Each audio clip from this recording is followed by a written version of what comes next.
Hello students, today's topic is linkage and recombination. When two genes in a dihybrid cross were situated on same chromosome, the proportion of parallel gene combination was much higher than the non-parental type.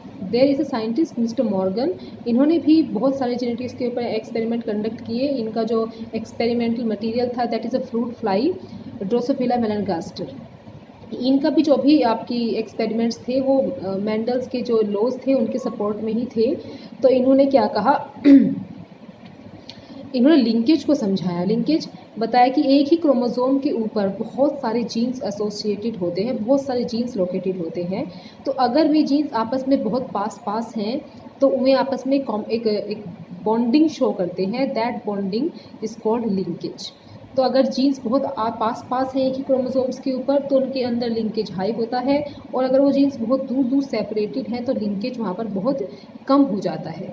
और जो linkage है वो केवल उन्हीं jeans के ऊपर मिलेगा जो सेम क्रोमोसोम के ऊपर सिचुएटेड होंगे.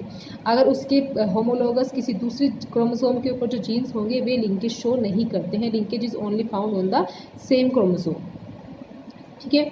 और इसी के अकॉर्डिंग नया टॉपिक उन्होंने बताया दैट इज़ रिकॉम्बिनेशन. तो रिकॉम्बिनेशन क्या है? The generation of non parental gene combination during dihybrid cross is called recombination. In recombination the generation of non parental gene combination during dihybrid cross is called recombination. It means that जब आपका meiosis होता है gamete formation के time पर, तो उस time पर आपका एक प्रोसेस होता है that is crossing over. Crossing over के दौरान जो आपके नॉन सिस्टर क्रोमेटिड्स हैं वो एक दूसरे के उनका पार्ट एक्सचेंज होता है, और एक्सचेंज होने के दौरान जो नया वेरिएशन हमको मिलता है, जो नया एक तरह का क्रोमोसोम हमको मिलेगा वही उसको ही हम रिकॉम्बिनेशन कहेंगे. तो उस रिकॉम्बिनेशन के दौरान जो आपका लिंकेज है, अगर लिंकेज हाई है तो रिकॉम्बिनेशन आपकी कम बनती हैं, और अगर किसी क्रोमोसोम के किसी जीन्स में बीच में लिंकेज कम है तो रिकॉम्बिनेशंस ज़्यादा बनते हैं. तो रिकॉम्बिनेशन इसे non parental type of chromosome हो जाता है, जिसमें जो पेरेंट टाइप के जीन्स हैं वो बिल्कुल 100% एग्जैक्टली सेम नहीं मिलते हैं. So when genes are located on same chromosome they are tightly linked and show very low combination. जैसे मैंने अभी पहले बताया कि अगर एक क्रोमोसोम के ऊपर जीन्स के अंदर लिंकेज हाई है तो जो रिकॉम्बिनेशन है वो बहुत लो होगा, और अगर लिंकेज लो है तो जो रिकॉम्बिनेशन है जो non parental type of chromosomes हैं उनका प्रोडक्शन हाई होगा. सो और इसी कारण लिंकेज कम है तो वेरिएशन, अगर लिंकेज कम है तो नेक्स्ट जनरेशन में वेरिएशन हमको ज़्यादा मिलते हैं, और अगर लिंकेज ज़्यादा है तो नेक्स्ट जनरेशन में वेरिएशन हमको कम मिलते हैं. पेरेंटल टाइप ऑफ ऑफस्प्रिंग्स का डेवलपमेंट ज़्यादा होता है. सेक्स डिटर्मिनेशन में क्या है? सेक्स डिटर्मिनेशन में जो हैंकिंग ने सबसे पहले ऑब्जर्व किया था कि किस तरीके से सेक्स डिटरमाइन होते हैं क्रोमोसोम्स के थ्रू. तो सबसे पहले उन्होंने जो एक्स क्रोमोसोम को देखा था उसको शुरुआत में एक्स बॉडी के नाम से कहा गया था. बाद में उस एक्स बॉडी को देखा गया कि क्रोमोसोम है तो उसका नाम हमने एक्स क्रोमोसोम रखा था. तो इन ह्यूमन बींग्स जो हमारा सेक्स डिटर्मिनेशन होता है वो एक्स क्रोमोसोम डिटरमाइन करता है.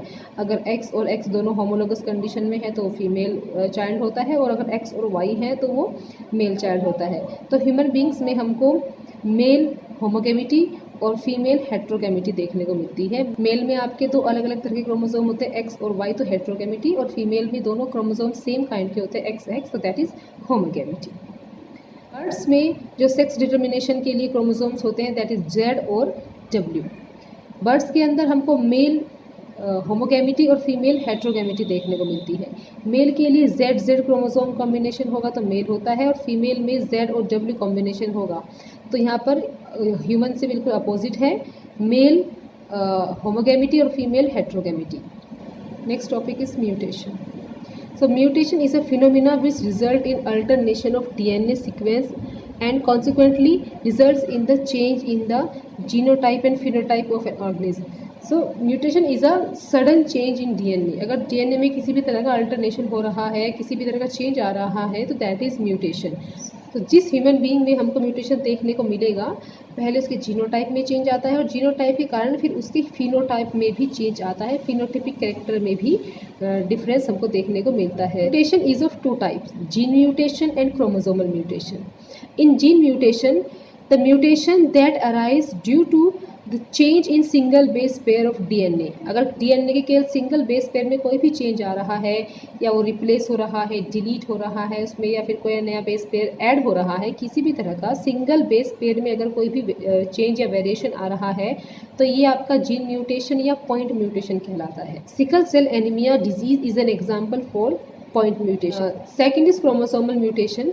क्रोमोसोमल म्यूटेशन में क्या होता है, आपका पूरा का पूरा जो क्रोमोसोम है वो ऐड या डिलीट होता है। उसमें या तो हमारे जो 46 क्रोमोसोम्स होते हैं उनमें या तो 47 क्रोमोसोम हो जाते हैं किसी भी कारण से, या फिर 45 क्रोमोसोम्स हो जाते हैं, या फिर पूरा का पूरा आपका जो सेट है प्लोइडी है वो चेंज हो सकती है किसी भी प्लांट या एनिमल की, 2n से 3n या 4n। Down syndrome, Turner syndrome, these are some examples for chromosomal mutation.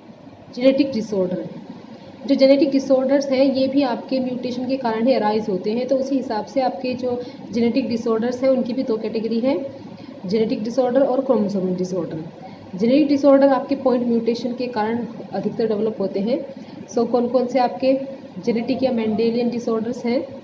These are due to alternation in a single gene and they are transmitted into generation to generation through Mendelian principles of inheritance. जो भी आपके Mendel के principles होंगे उनको follow करते हुए ये disease भी, ये डिसऑर्डर्स भी आगे इनहेरिट होते हैं, और दे मे भी रिसेसिव और डोमिनेंट। तो ये भी एक नॉर्मल जीन की तरह रिसेसिव भी हो सकते हैं और रिसेसिव भी हो सकते हैं और डोमिनेंट भी हो सकते हैं। For example colour blindness disease and phenylketonuria हो गया। क्रोमोसोमल डिसऑर्डर्स क्या है? These are caused due to absence or excess of one or more chromosome or abnormal arrangement of one or more chromosomes. यानी कि अगर किसी भी human being के अंदर नॉर्मल क्रोमोसोम से कोई भी क्रोमोसोम ज़्यादा या कम हो जाता है तो उस कारण क्रोमोसोमल डिसऑर्डर डेवलप होते हैं। For example down syndrome and Turner syndrome. Thank you.